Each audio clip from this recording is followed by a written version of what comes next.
नमस्कार, मैं संदीप तिवारी। यह सेशन पीवाईक्यू बेस्ड है, एग्जाम ओरिएंटेड सवाल है और बेसिकली एग्जाम के ही सवाल हैं। और एग्जाम कौन सा? रेलवे का, एनटीपीसी का, जिसका एग्जाम आपको 5 से 23 जून के बीच देना है। एक हम लोग प्रयास कर रहे हैं जिसमें हम लोग सवालों को हल करेंगे जो परीक्षा में लगातार आए हैं, क्योंकि आगे अगले 15 से 20 दिन के अंदर आपको ये पेपर देने हैं। और आप अपने प्रयासों में इन मैथ की तैयारी को जरूर शामिल करिए, जिससे कि आप करेक्ट कर सकें उस परीक्षा के नेचर को जिसको आपको फेस करना है, उनके सवालों से जो अभी तक की इन परीक्षाओं में पूछे गए हैं। सभी अलग अलग परीक्षाओं में अलग अलग शिफ्ट में पूछे गए प्रत्येक चैप्टर से हमने सवालों का कलेक्शन लिया है। 30 सवाल क्योंकि आपको एग्जाम में फेस करना है, मैं ज्यादा से ज्यादा क्वेश्चन आपको प्रत्येक सेट में कराने की कोशिश करूंगा। सभी लोग इस कनेक्टिविटी को अच्छे से जोड़े अपने आप को साथ। जो मैंने कल आपको एक कमिट किया था, जो मैंने आपको एक बिलीव दिया था, उसी के आधार पर हम लोग इस प्रिपरेशन को प्लान कर रहे हैं। तो पहले सवाल से मैं आपको लेकर चलता हूं। आप देखेंगे रेलवे का स्तर अपना अलग होता है। वही एक चैप्टर जो अलग अलग परीक्षाओं में, चाहे वो प्रॉफिट लॉस हो, चाहे परसेंटेज हो, चाहे अलग अलग कोई भी चैप्टर हो, वह अलग से किसी परीक्षा में कैसे बिहेव करता है, और खास करके जब वही रेलवे में आता है तो रेलवे में उसका स्तर क्या हो जाता है। ना केवल अरिथमेटिक, एडवांस के सवालों में भी आप वरीयता देखते हैं, स्तर बदल जाते हैं, सवालों की वर्डिंग छोटी हो जाती है, कंफ्यूजन्स बढ़ जाते हैं। यही आपने हमेशा ऑब्जर्व किया होगा। मैं आपको पहले सवाल पर लेकर चलता हूं। इस प्रैक्टिस सेशन से आप लोग प्रॉपर जुड़िए। पहला सवाल देखिए ध्यान से। आपको यह सवाल रेलवे की परीक्षा जो सीबीटी 1 2021 का लेटेस्ट सवाल है, इसमें देखिए क्या कहा है। और सिंपल अप्रोच है, लेकिन हम लोगों को कंफ्यूजन होगी। अगर थोड़ा सा भी इधर उधर हमने सोचा तो कंफ्यूजन होगी। ए का जो 20% है वो बी के 25% के बराबर है, तो निश्चित तौर पर ए बड़ा है, क्योंकि उसका 20% अगले के 25% के बराबर है। सवाल कहता है ए का 28% बी के कितने परसेंट के बराबर होगा। सिंपल हम लोगों को कंपेयर करना चाहिए, एकदम इजी कंपेरिजन के आधार पे चलना चाहिए। जैसे कैसे, सुनिएगा। लिखा है ए का 20%, ध्यान से देखिएगा। ए का 20% बराबर बी का 25%। एकदम सिंपल तुलना करिए, सवाल आपको अपने आप हल होता दिखेगा। सिंपली क्या करूंगा, 5 चौके 20 होता है, 5 पचे 25 होता है। मैं लिख सकता हूं यहाँ पर 4 इंटू ए बराबर 5 इंटू बी, या अगर आप करना चाहें तो ए बटा बी बराबर 5/4। अब यही चीज सेम टू सेम अगर हम लोग यहाँ पर दूसरे स्टेटमेंट पर लाएं जो आपके सामने है, जैसे क्या लिखो, ए का 28%, ध्यान देखिएगा, ए का 28% बराबर बी का, अगर मैं यहाँ पर x% कर देता हूँ, ठीक है, x%। इसी तुलना को आप उसी प्रकार से फिर बना लीजिए। कैसे, a बटा बी कर दें, x बटा 28 कर दें, दोनों को लाकर यही कंपेयर करिए, क्योंकि यह भी a बटा बी है, यह भी a बटा बी है। बस आप इसको x बटा 28 बना दें, क्योंकि यह भी a बटा बी ही है। अब इस तुलना में इन दोनों की हम लोग x का मान इजीली बता सकते हैं। कैसे, देखिएगा, यहाँ पर 4 सते 28 होता है, 7 पचे 35 होता है, 5, इसका मान यहाँ पर 5 हो जाएगा, 5 सते 35 हो जाएगा। 35 बराबर आपका x% होगा, जो आपके x का मान होगा, अर्थात यह b का 35% होगा। b का 35% यहाँ पर पहले ऑप्शन में आपको इस सवाल का राइट सोल्यूशन देखने को मिलेगा। बढ़िया शानदार सवाल है, ट्रिकी है, थोड़ा सा स्टेटमेंट का उपयोग है, सही से अप्लाई किया तो सवाल अपने आप हल हो जाएगा। दूसरा देखिए, एक विक्रेता क्या करता है, 3 रुपए में 15 नींबू बेचता है, करेक्ट है। इसका मतलब 1 रुपए में वो 5 नींबू बेचता होगा। जैसे हम लोग नींबू खरीदने जाते हैं तो 10 के 3, 10 के 4 मिलते हैं, हम लोग एक की प्राइस निर्धारित कर सकते हैं कि एक नींबू की प्राइस क्या है। जिसमें उसे 60% का लाभ होता है, उसने 1 रुपए में कितने नींबू खरीदे थे। हमेशा दुकानदार प्रयास करता है कि वह ज्यादा से ज्यादा वस्तुएं कम दाम में खरीदे, और खरीदने के बाद जब वो बेचना शुरू करे तो अपनी लागत जल्दी से जल्दी निकालेगा, तभी जाकर के उसको बेनिफिट होगा। 60% का लाभ अर्जित करना है, ऐसी स्थिति में वह 1 रुपए में कितने नींबू बेचेगा, हमको इस सवाल को सेट करना है अपनी वर्डिंग में। आइए हम लोग बहुत इजीली करते हैं, समझिएगा। यहाँ पर पहली चीज तो संख्या है, करेक्ट, यहाँ पर संख्या है और यहाँ पर दाम है, ठीक है। हमने देखा संख्या क्या थे 15, और दाम कितना लगा था, दाम लगा था यहाँ पर 3। ये है एसपी, सेलिंग प्राइस है, नॉट कॉस्ट प्राइस, करेक्ट है। यहाँ पर उसने बेचा था 3 नींबू, 3 रुपए में 15 नींबू। अब अगर हम एक का दाम यहाँ कंफर्म करें तो ये आपका 5 ही रुपए होगा। मतलब आप समझो, एक नींबू, सॉरी, 1 रुपए में, यह दाम हमने मेंशन किया, 5 की संख्या हमें 1 रुपए में बिकती हुई नजर आ रही है। मतलब उसने 5 सामान को 1 रुपए में बेच दिया। उसे इस 1 रुपए को ही प्राप्त करना है, लेकिन उसे 60% अचीव करना है फायदे के रूप में। 60% अचीव करने के लिए उसे क्या करना पड़ेगा, आपको मैं कंफर्म कर देता हूं। देखिएगा, 60% होता है 3/5, ठीक है। इसका मतलब अगर 5 उसकी लागत होगी तो 3 रुपए का उसे फायदा होकर के 8 रुपए में वह बेचेगा। इसका मतलब अगर उसने अगर उसने 8 खरीदे होते और उस पर ऐसे सोचिएगा, मतलब 8 खरीदे होते और उसको 5 में बेचा होता, 8 खरीदा होता जितने में, जितने का मतलब इतने में, ये प्राइस सेम रहनी चाहिए। और इस स्थिति में आपने देखा होगा कि 8 का सामान, जो 8 मतलब एक प्रकार से सामान उसने खरीदा अगर 1 रुपए में, उस 1 रुपए को निकालने के लिए अगर वह 5 ही सामान बेचे, 5 ही सामान बेचे, तब जाकर के उसे 60% का फायदा होगा। ऐसे सवालों पर यही प्रक्रिया आपको फॉलो करनी चाहिए। इस वैल्यू को पहले तो सेम कर दीजिए, सेम करने के बाद अब यहां से आप सीधा अप्लाई करिए कि 5 में 3 जुड़कर 8 होगा, मतलब अगर वह 8 सामान, इसका उल्टा ही रिस्पॉन्स होता है, 8 सामान या 1 रुपए में वह उसने खरीदा हो और 1 ही रुपए में अगर उसने 5 सामान बेचा हो, तब जाकर के उसे क्या होगा बताइए, तब उसको 60% का लाभ होगा। इस हिसाब से उसे 1 रुपए में 8 नींबू खरीदना था, 1 रुपए में 8 नींबू खरीदा और 1 रुपए में उसने 5 नींबू बेचा, तब जाकर के उसे यहाँ पर 60 रुपए का फायदा हुआ। ये भी देखिए अच्छा क्वेश्चन है। एक मोबाइल जिसका विक्रय मूल्य 7,500 है, 50% के लाभ पर बेचा जाता है, 50% के लाभ पे विक्रय मूल्य, अर्थात इसने 50% बढ़ा के इसकी प्राइस को 7,500 बताया है। बट ग्राहक क्या करता है, सेल्समैन से कुछ छूट लेता है, लेकिन सेल्समैन को आदेश है कि उसे सख्त हिदायत दी गई है कि वह उसे ऐसा छूट दे कि कम से कम 35% का तो लाभ जरूर हो जाए, इससे कम में तो बिल्कुल मत बेचना, चाहे बिके या ना बिके। ऐसे में सेल्समैन को ग्राहक को कितने विक्रय मूल्य में यह वस्तु बेचनी चाहिए? यह भी एनटीपीसी का है, लेकिन 2016 का सवाल है, सिर्फ 3 का। कैसे होगा सुनिएगा। सबसे पहले यहाँ पर 50%, हर वस्तु की लागत आप सबको पता है 100% होती है। सबसे पहले वह 50% का लाभ ले रहा था, 150 में बेच रहा था। अब वह चाहता है कि वह 35%, जो कि पीछे ही होगा, आप यहाँ से अगर इसको ऐसे प्रेजेंट करना चाहते हैं तो उसने कोई सामान 100 रुपए की जिसकी लागत थी, वह उसको अभी तक 50% के लाभ अर्थात 150 रुपए में बेच रहा था। 150% आप कह सकते हैं भी बेच रहा था। अगर वह चाहता है कि वह केवल 35% के ही लाभ पर बेचे तो 135 में उसे बेचना पड़ेगा। इस 150 की वैल्यू यहाँ पर आपको 7,500 दिया हुआ है। 135 की वैल्यू क्या होगी, 15 दहम में 150 होता है, 15 9 135 होता है, शून्य से खत्म, 9 से मल्टीप्लाई, 9 0 0, 9 5 45, 9 7 63, 4 67, 6,750 रुपए में अगर वह बेचेगा तो जाकर के उसको 35% का लाभ नजर आएगा। तो पहला ऑप्शन इसके लिए राइट सोल्यूशन होगा, इसको कंफर्म करिएगा सभी लोग। नेक्स्ट क्वेश्चन पर आइए। मानवी ने पहले 3 वर्ष के लिए, ऐसे सवाल पूछे जाते हैं जो साधारण ब्याज के हैं और लेटेस्ट है, क्योंकि 21 को हम लेटेस्ट ही मानेंगे, ठीक है। मानवी ने पहले 3 वर्षों के लिए 6% की वर्ष दर से, अगले 5 वर्ष के लिए 9% की दर से और 8 साल के बाद उसने 13% की वार्षिक मतलब दर से, साधारण ब्याज की दर से उसने कुछ पैसे उधार लिए। यदि 11 साल तक उसे इस लोन को कंटिन्यू करना है और उसे भुगतान करना है, जिसमें कुल ब्याज होगा 8,160, तो उसने कितना पैसा उधार लिया था, अर्थात प्रिंसिपल हमसे पूछा है। सवाल कुछ ऐसे बनेगा, आप इसको ऐसे प्लान करिए। देखिए यहाँ पर उसने उधार लिया था, अभी 0 साल था और इसने पहले 3 साल के लिए, 3 वर्ष के लिए ऐसा लिया था कि जो ब्याज दर थी कितनी थी बताएं, 6%।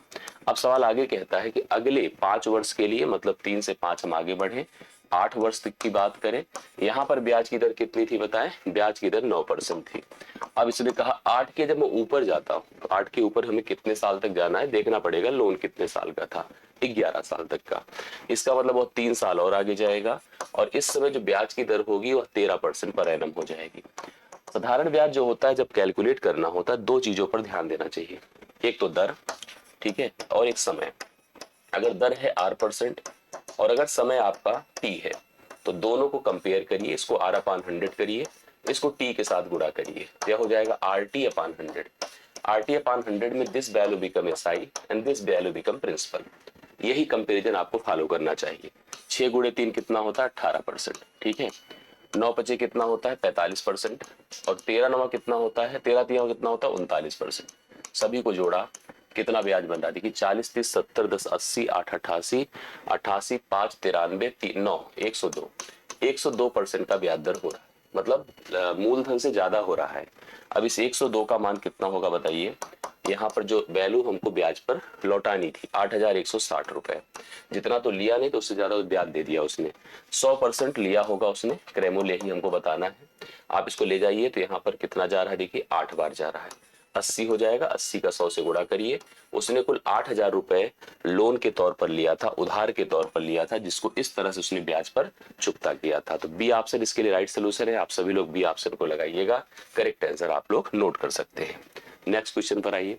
आमिर और अली की आय का अनुपात। आय ऐसी चीज है जिसको हम दो तरह से डिस्ट्रीब्यूट कर सकते हैं, एक तो बचत के रूप में, दूसरा खर्च के रूप में।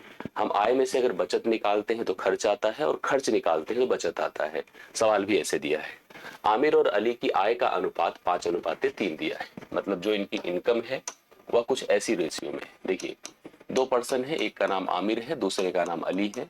आय का जो रेशियो है वो आपका 5:3 में दिया है। साथ साथ इसने कहा कि वे क्रमशः 9 और 5 के अनुपात में बचत करते हैं। ठीक है, 9-5 के अनुपात में सॉरी खर्च करते हैं। तो उनके जो खर्च का रेशियो है वो आपका इसमें दिया है 9:5 में। अब यहाँ पर एक बात समझना है कि अगर हम आय में से खर्च निकालते हैं तो आय में से खर्च निकालने के बाद बचत डिक्लेयर होती है। बचत यहाँ पर रेशियो में नहीं है, बचत यहाँ पर ऐसे है कि आमिर 2600 की बचत करता है और अली 1800 की बचत करता है। वे क्रमशः उनकी आय हमसे पूछा गया कितनी कितनी थी। सवाल को ऐसे भी कर सकते थे कि अगर हम मानते ऐसे कि आमिर की इनकम 5x थी, ठीक है, अली की इनकम 3x थी, अगर दोनों की बचतों को घटा दे, जैसे 2600 घटा दे और 1800 घटा दे और एक रेशियो बना के 9/5 कर दे, तब भी x आ जाएगा। और x आएगा तो 5x आमिर की आय होगी, 5 गुणे x करना होगा, और अली की इनकम यहाँ पर 3 गुणे x करना होगा। मैं कैसे करवाऊंगा, मैं कहूंगा देखिए खर्च कैसे किए बताइए। खर्च उन्होंने, जैसे इसने 2600 किया है, ठीक है, बचत सॉरी इसने 1800, तो पहला काम करिए कि इसको क्रिस क्रॉस से फॉलो कराइए। कैसे, पहले तो 0 0 खत्म कर दीजिए, मतलब हम मान रहे हैं 100 से काटा है, इसका इससे गुणा करिए 25 आएगा, इसका इससे करें तो 27 आया, और इसका इससे करिए 18 9 162 आया, और 5 से इसको करिए 130 आया। ठीक है, इन दोनों में अंतर कितने का है, 2 का। इन दोनों में अंतर कितने का है, 32 का। 2 बराबर तुलना करिए 32, 2 बराबर 32, 1 बराबर 16। क्या निकालना है, आय। इसकी अब देखिए 1 16 है तो इसको 100 से गुणा कर लीजिए, 1600 हो गया। आमिर की आय कितनी हो गई, आमिर की 1600 गुणे 5 कर दीजिए ना, 5 बराबर कितना 80, 8000 हो गया। अली की आय कितनी हो जाएगी, 3 है ना पाती भाग ना, आय वाला सेक्शन देखिएगा 3 है, 3 बराबर 16 तिया 4800। इस प्रकार से दोनों की इनकम निकल आएगी 8000 और 4800, जो कि ऑप्शन नंबर ए में ही दिख रहा है। इस सवाल का राइट सोल्यूशन है। ठीक है, तो पहला ही ऑप्शन है इस सवाल के लिए। ये भी CBT 1 2021 के ही पेपर का सवाल है। हर पैटर्न के सवाल को आप लोग प्रत्येक प्रश्नों में ऑब्जर्व कर रहे हैं।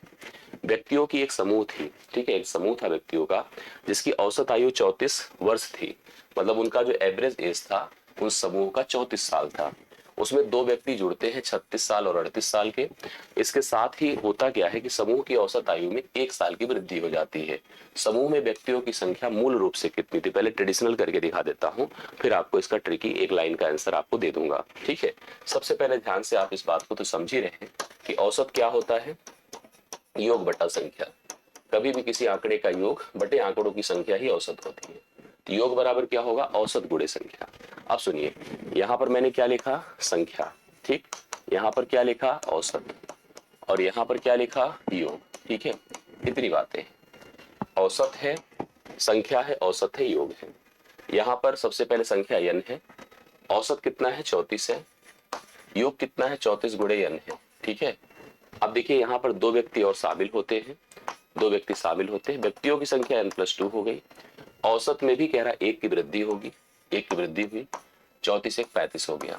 योग में क्या होगा, 2 व्यक्ति जुड़ रहे हैं, कितनी कितनी उनकी उम्र है बताइए।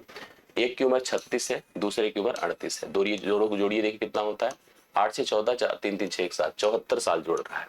74 जोड़ दीजिए इसमें, जब 74 जोड़ा तो कितना हो जाएगा आप बताइए, 34 n + 74, ऐसे जोड़ दिया, इनका इसके साथ प्रोडक्ट किया तो 35 गुणे n+2।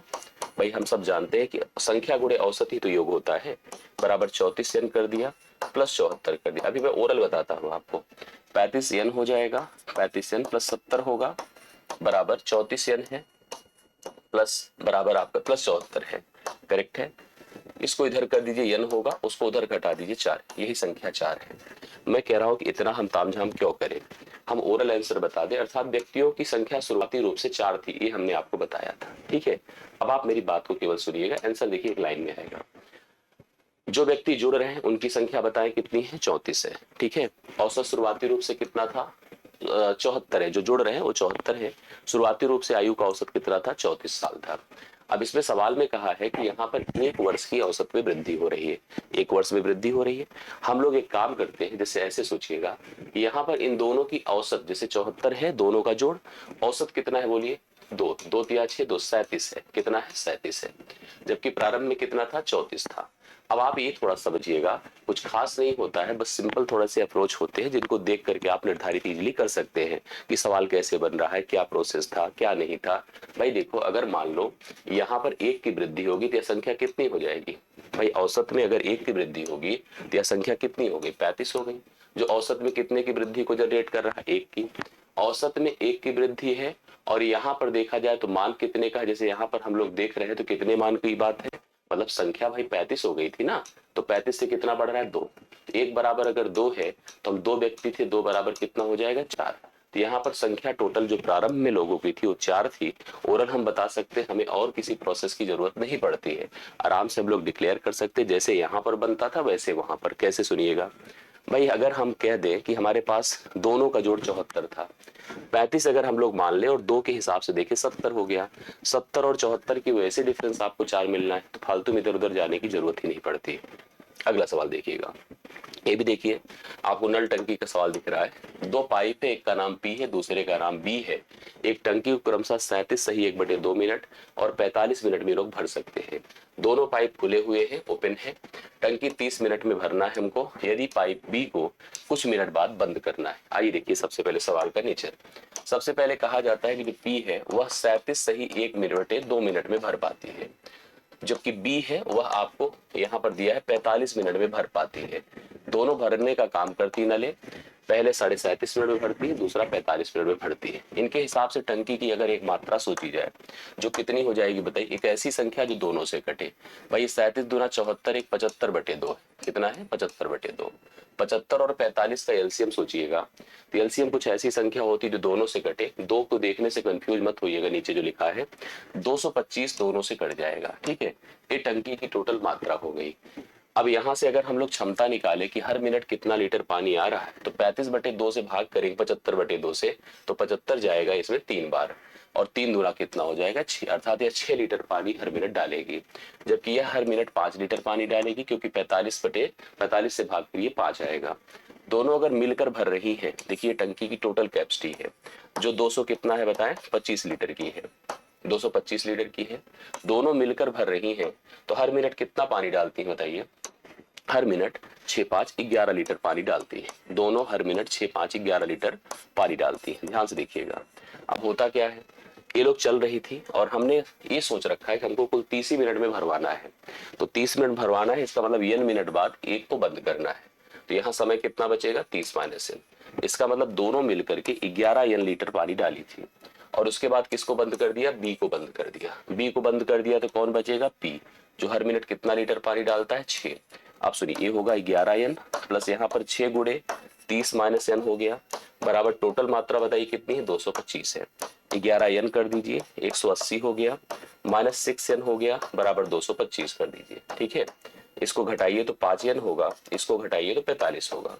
n बराबर कितना हो जाएगा, 9 मिनट बाद टंकी को बंद कर दिया जाएगा। ऑप्शन से भी जा सकते थे, 11×9 जो उसके बाद बचता उसको दोनों मिलकर भरते, तो जो बचे समय थे उस समय तक, बचे समय का मतलब 19 मिनट तक, कितना, सॉरी 9 निकलता थी, 11 मिनट तक, कितना, 21 मिनट तक। 21 मिनट तक अकेले कौन भरता, केवल पी भरता। तो सवाल आपका अपने आप सॉल्व हो जाता। मेरे ख्याल से आपको क्लियर हुआ होगा। ऐसे सवाल पर अपना फोकस जरूर बनाइए, समझदारी रखिए, और यह सवाल एकदम क्लियर होता चला जाए, यह बहुत जरूरी है। एक निश्चित दूरी, देखिए बहुत बढ़िया सवाल है। निश्चित दूरी का मतलब एक तय दूरी है, कन्फर्म दूरी है, जो एक निश्चित चाल से चली जाती है। यदि आधी दूरी दुगने समय में तय हो, मतलब एक ऐसी अन्य चाल आई जिसमें जो उसकी भी आधी दूरी और डबल समय लेकर तय हो रही है, तो दोनों चालों का अनुपात बताएं। सबसे पहले चाल क्या होता है, चाल जो होता है वह दूरी बटा डिस्टेंस अपॉन टाइम होता है। दूरी बटा क्या होता है, समय। ठीक है, दूरी बटा समय। सवाल देखिए क्या कहता है, सवाल ये कहता है कि दूरी तो भाई सेम है, आप सबको पता है। एक डिस्टेंस थी डी, उसको एक टाइम टी से तय किया जाता था, टाइम टी में। अब सवाल ने कहा कि उसकी आधी दूरी है, तो आधी दूरी कर दिया। समय दुगुना समय लेकर तय किया गया। यह चाल S1 है और यह चाल S2 है। दोनों चालों का हमें क्या बनाना है, रेशियो। कैसे बनेगा, dd से कटा, ये उधर जाएगा तो 4t होगा और इधर जाएगा तो t होगा, tt से खत्म हुआ तो 4 रेशियो कितना हो जाएगा, 1। तो यहाँ पर जो इनका रेशियो बनेगा वो 4:1 बनेगा, अर्थात पहले की चाल 4 गुना थी, अभी की चाल क्या होगी बताइए, अभी की चाल 1/4 होगी। तो यह 4:1 में दोनों चालें होंगी। यह भी देखिए 2019 का सवाल था। छोटे छोटे सवाल होते हैं बट कंफ्यूज करते हैं वर्डिंग में, ठीक है। थोड़ी सी भी अगर आपकी क्लियरिटी नहीं होती है तो आप गलत करके आओगे, श्योर है। इसलिए बहुत ईमानदारी से चीजों को समझिएगा। अभाज्य संख्या क्या होती है, सुनिए। अभाज्य संख्या क्या होती है इसके बारे में थोड़ा सा हम लोग यहाँ पर तय कर ले चीजों को, जैसे ध्यान से मेरी बात को सुनिएगा। सवाल यह है कि एक अभाज्य संख्या के बारे में आप सबको जानकारी होगी, ऐसी संख्या जिसके केवल 2 गुणनखंड हो, ठीक है। ऐसी संख्या जिसके केवल 2 गुणनखंड हो, वह खुद से कटती हो और 1 से कटती हो, उसके अलावा किसी से नहीं कटती। जैसे 2, समझ रहे। अगर अभाज्य की बात करिए तो सबसे पहला अभाज्य कौन होगा, सबसे पहला अभाज्य 2 है। इसके 2 ही भाजक है, एक तो 1 है, दूसरा कौन है, 2 है। 3 है, एक भाजक है और 3 है। ऐसे नंबर जिसके केवल 2 गुणनखंड है वही अभाज्य है, ठीक। अब जिसने लिखा है 2 से अधिक भाजक हैं तो गलत हो गया, ना 2 से कम होने चाहिए ना 2 से ज्यादा, हमेशा केवल और केवल 2 भाजक होने चाहिए। स्वयं और 1 से ही विभाजित होगी, यही संख्या क्या होती है, अभाज्य होगी। तो इसका बी ऑप्शन राइट सोल्यूशन होगा। इसका कोई भाजक नहीं भाई, खुद से तो कटी रही है और 1 से तो कटी रही है। एक सकारात्मक पूर्णांक नहीं है, गलत बात है, क्योंकि सकारात्मक मतलब पॉजिटिव इंटीजर ही है। तो यहाँ पर सवाल का सही उत्तर आपका बी ऑप्शन होगा। तो बी ऑप्शन अगर आपने लगाया तो it's right solution for the given question. इसको हल करना है, सिंपल देखिए सवाल है, आप देखिए कैसे इसको हल कर पाएंगे। 3 बटा, ध्यान से देखिएगा, लिखा है 3 बटा रूट में 0.0009 है, प्लस 4 बटा रूट के अंदर है 0.0016 है, ठीक है। आपको सबसे पहले देखिए वर्गमूल निकालना है नीचे के टर्म का, ऊपर में तो कोई बहुत दिक्कत नहीं है, नीचे है लेकिन ये पूर्ण वर्ग है, आपको दिख रहा है। नंबर के पूर्ण वर्ग होने के साथ साथ एक बात और ध्यान देना चाहिए कि दशमलव का स्थान इवन प्लेसेस पर है कि नहीं, सम स्थानों पर। सम स्थान पर है तभी आप कर पाओगे। 3 रहने दीजिए, नीचे आइए। 9 का वर्गमूल 3 होता है, दशमलव का स्थान सेट करने के लिए जैसे इसमें 4 स्थान पर है तो आधा कर दीजिए, 2 स्थान पर दशमलव आएगा। इसी प्रकार से इसको 4 रहने दीजिए, 16 है तो 16 के लिए भी 4 लिखिए और 4 स्थान पर है तो 2 स्थान पर दशमलव आएगा, ठीक है। आइए देखिए इसको ट्राई करते हैं। ये डेसिमल से हटा, ठीक है। हटते ही देखिए यहाँ पर कितना होगा पता है, जैसे हमको अगर जैसे सेट करना है तो 2 जीरो बढ़ाना होगा और इसको भी 2 जीरो बढ़ाना होगा। 3 से डिवाइड करिए 100 आएगा, फिर से 4 से डिवाइड करिए कितना आएगा, 100 आएगा। 100 और 100 मिलकर कितना हो जाएगा, 200। इस सवाल के लिए जो परफेक्ट सोल्यूशन, राइट सोल्यूशन होगा वो आपका 200 होगा, जो ऑप्शन नंबर डी में दिया गया है। इस सवाल का करेक्ट हल बन जाएगा। समझ में आ रही बात है, यस। आगे चलिएगा। ये बहुत बढ़िया क्वेश्चन एक बार पूछा गया, देखिए 2022 का सवाल था, ठीक है। ऐसे सवाल मतलब कहीं किसी पैटर्न चैप्टर में नहीं पढ़ाए जाते, लेकिन आपको बहुत ध्यान देना चाहिए। सवाल क्या कहता है देखिए, इसने लिखा कि हमारे पास एक नंबर है 3, 5, 4, 6, 9, 8, 3, 2 और 9 में प्रत्येक अंक को बाएं से दाएं मतलब लेफ्ट टू राइट, मतलब from here to here, a left to right है, एल टू आर जा रहा है, ठीक है। आरोही मतलब असेंडिंग, असेंडिंग मतलब छोटे से बड़ा, देखिए लिखा आरोही मतलब असेंडिंग, अर्थात छोटे से बड़े क्रम में अगर लिखा जाए तो मूल संख्या की तुलना में जो आपको ए रियल नंबर दिया इसकी तुलना में कितने अंकों के स्थान में परिवर्तन होगा। तो आरोही में लिखने की कोशिश करता हूं। देखिए आइए, सबसे छोटा कौन है, 2 है, 2 लिखा। इसके बाद 3 का नंबर आया, चाहे इस 3 को रखिए चाहे इस 3 को रखिए, ये हो गया। इसके बाद 4 का नंबर आएगा, देखिए 2 बार ही 3 थे ना, 2 बार 3 थे। 4 का नंबर आया, 4 रख दिया। 5 का नंबर आया, 5 रख दिया, सही है। इसके बाद 6 का नंबर आया, देखते चलिए हमने किसको किसको लिया, सबसे पहले 2 को लिया था, फिर 3 दोनों थे उनको ले लिया था, कवर हो गया, खत्म हो गया। फिर 4 को ले लिया, 4 खत्म कर दिया, फिर 5 को ले लिया, ये भी खत्म हो गया। अभी अपने पास क्या है, 6 है, 8 है, 9 है, 6 है, 8 है, 9 है और 9 है। अब चेक करिए देखिए कहां कहां परिवर्तन हो रहा है, कितने स्थान पर परिवर्तन। जैसे यहाँ परिवर्तन है, बिल्कुल, यहाँ भी परिवर्तन है, यस, यहाँ भी परिवर्तन है, यहाँ भी परिवर्तन है और यहाँ भी परिवर्तन है, दिख रहा है। यहाँ भी परिवर्तन है, यहाँ भी है, यहाँ भी है, केवल यही नहीं है। तो कितने स्थान पर, 3, 3, 6, 2, 8 स्थानों पर परिवर्तन हुआ है। कुल 8 ऐसे प्लेसेस है जहां पर आपको परिवर्तन देखने को मिल रहा है। केवल एक लास्ट वाला डिजिट था जिसमें 9 के नीचे 9 ही आया है। बाकी आप देख रहे हैं सब 3 की जगह 2, 5 की जगह 3, 4 की जगह 3, 6 की जगह 4, 9 की जगह 5, 8 पर 6, 3 पर 8, 2 पर 9। हर जगह परिवर्तन, केवल एक ही स्थान है जहां पर 9 9 ही रह गया, कोई परिवर्तन देखने को नहीं मिला। सवाल हल होता है। इस सवाल को देखिएगा क्या लिखा है यहाँ पर। इसने कहा ये ग्रुप डी का सवाल है, लेकिन ठीक है सवाल आपके स्तर का है, 22 का ही पेपर है। इसने लिखा यहाँ पर कि हमारे पास यदि 1 प्लस रूट 3 और दूसरा क्या है 1 माइनस रूट 3, ठीक है, एक द्विघात समीकरण के मूल है, they are the root of a quadratic equation. द्विघात समीकरण क्या होगा मैं आपको बता दूं। एक अगर कोई क्वाड्रेटिक इक्वेशन है, अगर उसके मूल मतलब उसके रूट अल्फा और बीटा है, ठीक है, अल्फा बीटा है, तो उसका जो इक्वेशन होगा समीकरण वो क्या होता सुनिए, वह समीकरण होगा x square minus alpha plus beta into x plus alpha into beta. ये रूल होता है क्वाड्रेटिक इक्वेशन का। तो ऐसे में अगर हम इनको जोड़ना चाहें तो जोड़ देते हैं। देखिए अगर हम इसको अल्फा मान लें, इसको बीटा मान लें, हमने लिखा अल्फा प्लस बीटा, जोड़ेंगे तो रूट थ्री से खत्म, केवल 2 आएगा। Alpha into beta a plus b a minus b का फॉर्मेट होगा, जो ए स्क्वायर मतलब 1 माइनस रूट 3 का होल स्क्वायर 3 होगा, -2 हुआ, करेक्ट है। बाकी चीजें यहाँ लाके रखिए, एक्स स्क्वायर माइनस यहाँ पर कितना होगा 2 एक्स हो जाएगा, और ये माइनस में ही है -2 होगा। X square minus 2x minus 2 बराबर 0, जो ऑप्शन नंबर आपको सी में दिख रहा है। तो C option x square minus 2x minus 2 बराबर 0। ये द्विघात समीकरण का प्रोसेस है। द्विघात समीकरण को लेकर के इसके सेशंस हैं, वीडियोस हैं, आप उसको देख सकते हैं, क्योंकि पूरा नेचर समझना इसके लिए पूरे सेशन की आवश्यकता होती है, पूरे क्वाड्रेटिक इक्वेशन को समझने की नीड होती है। आई होप सबको समझ में आया होगा। तो आइए हम लोग बढ़ते हैं अगले सवाल पर। देखिए अगला सवाल क्या है। अगला सवाल देखिए त्रिकोणमिति का है, और त्रिकोणमिति का सवाल इस पैटर्न का आपको जरूर देखने को मिलता है। ये भी आपको 2022 का सवाल दिखेगा, मतलब लेटेस्ट है। यहाँ पर हमें त्रिकोणमिति को लेकर के कुछ बातें एकदम क्लियर कर लेनी है, जिसमें हमें बेसिक आइडेंटिटीज जो रूल होते हैं फंडामेंटल, और साथ साथ जो फंडामेंटल एंगल्स की वैल्यूज है, जिसमें 0 डिग्री 30 डिग्री 60 45 90, इतना आइडिया आपको प्रत्येक त्रिकोणमिति रेशियो के लिए जरूर होना चाहिए। जैसे सवाल क्या है, लिखा है साइन 30 साइन 60 tan 30 है और cos 45 है। अब अगर इनके मान आपको कंफर्म है तो आप कैलकुलेशन कर लेंगे, मतलब वैल्यू तो सब्स्टिट्यूट ही कर लेंगे, कैलकुलेशन भी एक इसका अगला भाग रहेगा, वो भी टफ करेगा। जैसे √3/2 होता है इसकी वैल्यू ना, इसकी वैल्यू 1/√3 होती है, और इसकी वैल्यू 1/√2 होती है। अब इसको हल करना और इसमें से मैच करवाना, ये भी एक चैलेंज है, ऐसा नहीं इतने ईजी। आप यहाँ पर एलसीएम लेंगे 2 है, और मैं चाहूं तो मल्टीप्लाई कर दूं, बट मैं ऐसे करता हूं जिससे कि क्लियरिटी रहे आपको, ठीक है। ये एलसीएम है बेसिकली। हर क्या करता है, भाग देता है, 2 काटेगा, ये √6 होगा। जब गुणा करेंगे तो √3 से गुणा होकर 3 हो जाएगा, 3√2 होगा। इसी प्रकार से यहाँ पर √3 खत्म होगा, और यहाँ पर कुछ है नहीं तो 2√2 जाएगा, प्लस √2 खत्म होगा तो 2√3 हो जाएगा। इसमें देखिए √2 एक साथ है, तो हम 5√2 लिख सकते हैं, प्लस 2√3 लिख सकते हैं। नीचे अपने पास 2√6 है, अभी कहीं नहीं है, केवल 6 है, तो इसका मतलब है कि हमको जो है 6√6 का मल्टीप्लीकेशन ऊपर नीचे करना होगा।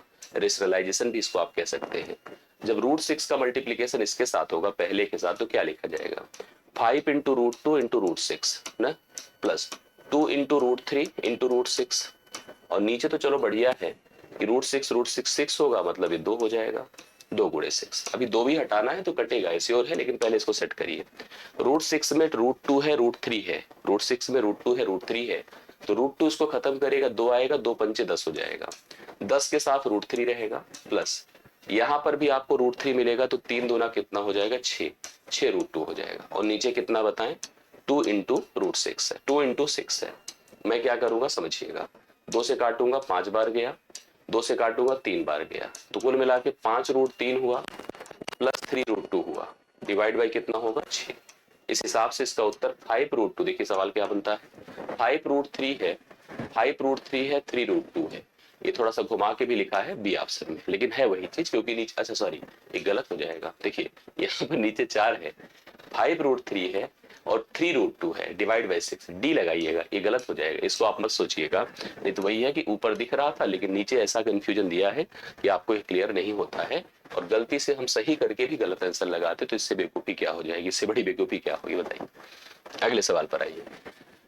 ये आपको एक बढ़िया क्वेश्चन देखिए ज्योमेट्री का दिया हुआ है, इसको आप लोग पढ़िए प्लीज और सॉल्व करिए। एक फिगर आपके सामने है और फिगर आप कहोगे तो बना दूंगा, नहीं तो आप त्रिभुज के दो नियमों से जा सकते हैं। आरेख है, बीएसी आपको साफ साफ 30 दिया है, एबीसी 50 दिया है, सीडीई का मान 25 दिया है, तब एईडी का मान पूछ रहा है, मतलब दिस एंगल हमें पता करना है। आइए करता हूँ। ये 30 है 50 है, तो आप इसको क्या करिए बोलिए। त्रिभुज के अंतः सभी कोण 180 होते हैं, 80 को अगर 180 से निकालेंगे 100 होगा, ये 100 हो गया। अगर ये 100 है तो ये 80 होगा, ये भी तय हो गया, करेक्ट है, ये 80 हो गया। ये 80 और 25 मिलकर के 105 होगा, ये भी सत्य हो गया, ठीक। अब अगर 105 है तो यह जो ए वाला अंदर का मान होगा ये आपका 75 हो जाएगा। ये सही है ना, क्योंकि त्रिभुज के तीनों अंतः कोणों का जोड़ 180 है। बट इसके साथ यह लीनियर पेयर बना रहा और मुझे बाहर का बताना है, तो 180 से मैं 75 घटाऊंगा तो यह वैल्यू आपकी 105 डिग्री हो जाएगी। 105 डिग्री देखिए पहला ऑप्शन है इसका राइट सोल्यूशन जो आप लोग लगा सकते हैं इस सवाल के लिए, क्लियर सोल्यूशन, ठीक है। नेक्स्ट पर आइए, अगला सवाल देखिए क्या है। एक वर्ग की भुजा, एक वर्ग की भुजा, ये वर्ग है, देखिए ये वर्ग है और उसकी प्रत्येक भुजा 1/10 मीटर है। 1/10 मीटर को आप, क्योंकि आप सब जानते हो कि 1 मीटर जो होता है वो 100 सेंटीमीटर होता है, तो आप 1/10 मीटर को आप चाहो तो 1/10 गुणे 100 कर दीजिए, तो इसका मतलब है 10 क्या हो जाएगा बताइए, 10 सेंटीमीटर हो जाएगा। ये आपका 1/10 मीटर 10 सेंटीमीटर के बराबर है और प्रत्येक हो गया 10 सेंटीमीटर, 10 सेंटीमीटर और 10 सेंटीमीटर, करेक्ट। अब आपसे कहा गया कि 4 मीटर भुजा वाले बड़े वर्ग में ऐसे कितने वर्ग होंगे। अब आप देखो एक बड़ा सा वर्ग है, उस बड़े वर्ग की अगर बात किया जाए जिसकी प्रत्येक भुजाएं कितनी हैं, 4 हैं, 4 है। अब आपसे कहा जा रहा है कि 4 वाले में ऐसे छोटे छोटे अगर हम रखने चाहें तो कितने वर्ग रख सकते हैं। इसके लिए इस बड़े का, क्योंकि वर्ग का क्षेत्रफल एरिया का स्क्वायर होता है, तो मैं 4 गुणे 4 करूंगा, ठीक है। और नीचे क्योंकि बड़े का एरिया हो गया 4 गुणे 4 हुआ। नीचे की तरफ अगर हम चलते हैं तो फिलहाल सेंटीमीटर लिखने की हमें जरूरत ही नहीं थी, या तो फिर हम इनको सेंटीमीटर में कन्वर्ट कर लें। आप इसको क्या कर दीजिए, 100 से गुणा करिए, वो भी 2 बार, क्योंकि ये सब क्या हो जाएंगे मीटर से सेंटीमीटर। और यहाँ पर अगर इसकी भुजा देखा जाए तो 10 गुणे 10 है ना, 10 गुणे 10 है, इससे 2 10 तो खत्म ही हो जाएंगे। 16 गुणे 100 करिए, 1600 यहाँ पर वर्ग बन सकते हैं। जो ऑप्शन नंबर किस में है बताइए, डी में है। तो डी ऑप्शन 1600 वर्ग इस सवाल के लिए राइट सोल्यूशन होगा कि अगर 4 मीटर भुजा वाला एक बड़ा वर्ग है तो उसमें 1/10 मीटर के कुल हम लोग 1600 वर्ग को कैप्चर कर सकते हैं, रख सकते हैं, आराम से सिचुएट कर सकते हैं। अगले सवाल पर आइए। 5 प्रेक्षण है, 5 ऑब्जर्वेशन है, ये भी 2021 का सवाल है और उन ऑब्जर्वेशंस को देखिए कैसे रखा गया है। पहला क्या है, x है, दूसरा x-1 है, तीसरा x-2 है, चौथा x-3 है और अगला x-4 का जो माध्य है वो 20 है। इसका जो मीन दिया गया है कितना है, 20 है। तो पहले 2 अवलोकनों का माध्य बताना है, स्टार्टिंग के दोनों। इसके लिए हमें जरूरत किसकी है पता है, हमें जरूरत है हमें x के मान की। मैं आपको बता दूं अगर आंकड़े क्रमिक हैं, मतलब लगातार क्रम से बढ़ रहे हैं जो भी हैं, और उस समय अगर मुझे माध्य पता करना हो तो माध्य हमेशा बीच का मान होगा। जैसे अगर आप ऐसे लिखिए 2 4 6 और मुझसे कहिए कि इसका माध्य बताइए, आप जोड़कर 3 से भाग करिए तो 4 ही आएगा। ये मतलब अगर क्रम से जा रहा है, क्रमिक आंकड़े हैं, तो जो बीच की वैल्यू होगी वही माध्य होगी। इसलिए यहाँ पर ये माध्य है जो x-2 है, क्योंकि 2 पद इधर है और 2 ही पद इधर है, तो x-2 की जगह पर आप 20 रख सकते हैं, अर्थात x का मान 22 हो गया। अगर x का मान जब 22 हो गया, यह वैल्यू आपकी कितनी हो गई 22, और यह आपकी 22 से घटेगी 21। इसका माध्य निकालना है तो प्लस करके बटे 2 करिए, अर्थात 2 1 3 है, 2 2 4 है, 43 बटे 2 करिए, 2 दूना 4 है, 2 1 2, 21 दशमलव कितना हो गया 5। यहाँ पर इस सवाल के लिए सी ऑप्शन राइट सोल्यूशन होगा। 21.5 आप लोग लगा सकते हैं, करेक्ट आंसर, सही सोल्यूशन इस सवाल का बनकर आपके सामने है। आशा करता हूँ ये भी आपको समझ में क्लियरली आया होगा। नेक्स्ट क्वेश्चन देखिएगा, ये डीआई का सवाल है और डीआई के सवाल को बहुत ध्यान से देखिएगा तभी ये क्लियर हो पाएगा। निम्नलिखित सूचना को ध्यान से पढ़ना है और निम्नलिखित प्रश्नों का उत्तर देना है। सवाल क्या कहता है, सवाल कहता है कि एक कताई मिल के लिए कच्चे कपास का खरीद मूल्य हमको दिया है वर्ष 1999 से 2007 तक।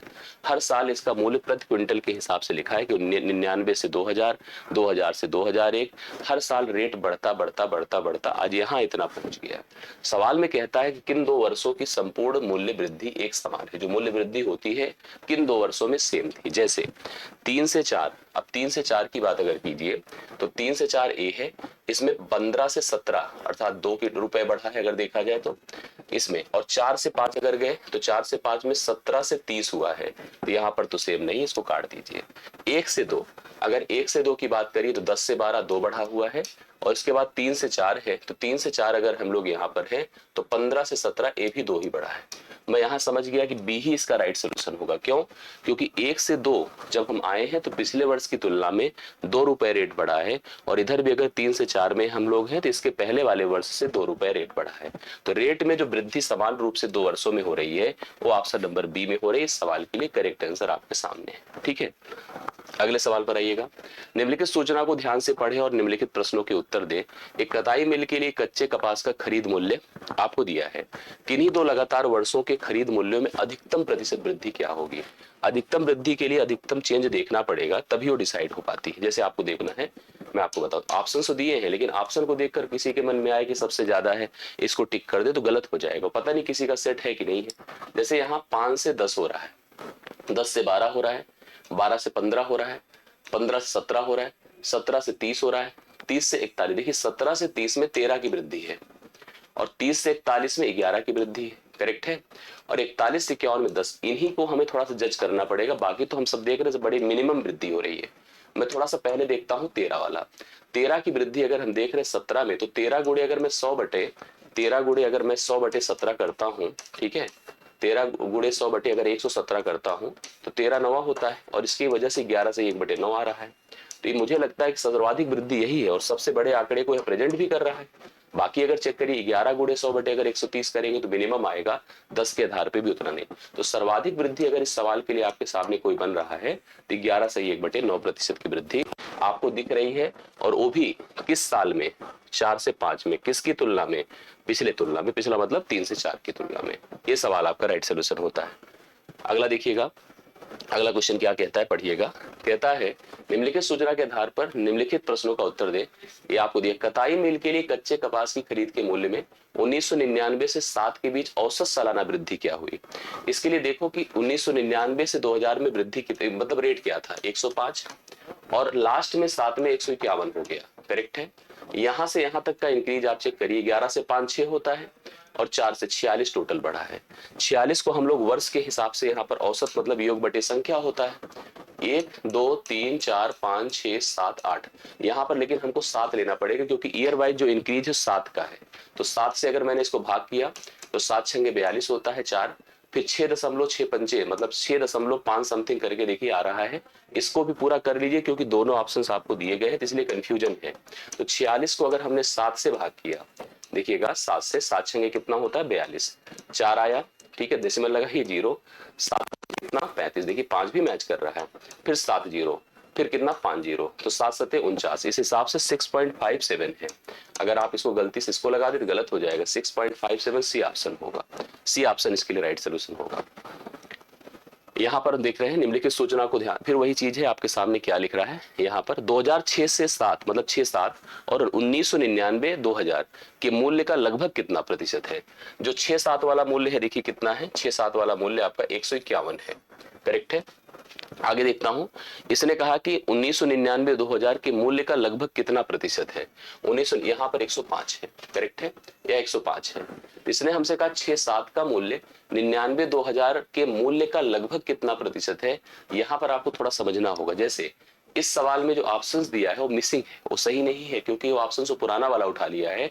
अगर 6-7 का मूल्य 151 है, यह 105, जैसे मेरे पास अगर 100 रुपए है और आपके पास मान लीजिए 50 रुपए, तो मैं आपका कितना परसेंट हूं पता हूं, 100 गुणे 100, मैं अपने में 100 से गुणा करूंगा बटा 50 करूंगा, मैं आपका 200% हूं, मैं दूना हूं। यहाँ पर भी यह 151 105 है, लगभग अगर देखा जाए तो 100 से अगर देखा जाए तो 151 मतलब 50% के आसपास की वृद्धि है। मतलब 100 के बाद है ना वैल्यू, 105 है और 151 है, तो आप ऐसे देख सकते हैं मैं 151 लिखूंगा, गुणे 100 करूंगा, बटे 105 करूंगा। ये देखिए आपको अगर लगभग में जाना है तो लगभग में 50% जा रहा हूं, इसलिए क्योंकि ऑप्शन दिया नहीं है। ऑप्शन दिया होता तो एकदम प्रॉपर कैलकुलेट करते, 5 से डिवाइड करते, तब तक जब तक पॉसिबिलिटी बनती लगभग पड़ जाते। तो हम 50 के आसपास हैं यहाँ पर, 50 से कुछ कम या ज्यादा, लेकिन इन ऑप्शंस को गलत काटिए क्योंकि ऑप्शंस इसका नहीं है। ठीक है, सवाल तो इसका है बट ऑप्शन इसका नहीं है। सवाल उसी का जो पिछला ऑप्शन था वही ऑप्शन को रिपीट किया गया है। मेरे ख्याल से आप इसको समझ पाए होंगे और इस तरह के सवाल को आप लोग आराम से कर भी सकते हैं। तो आज के सेशन का यह अंतिम सवाल था। 20 टोटल सवालों को मैंने हल करवाया। ऐसे ही प्रतिदिन हम लोग इस तरह के सवालों का सिलेक्शन करते रहेंगे जो परीक्षा के लिए रिलेटेड है। आप एनटीपीसी के आधार पर इन सभी सवालों को प्रॉपर हल करिए। मैं विश्वास दिलाता हूं कि सब आपको मैच करेगा एग्जाम हॉल में। बहुत बहुत धन्यवाद आज के लिए। Thank you so much. धन्यवाद।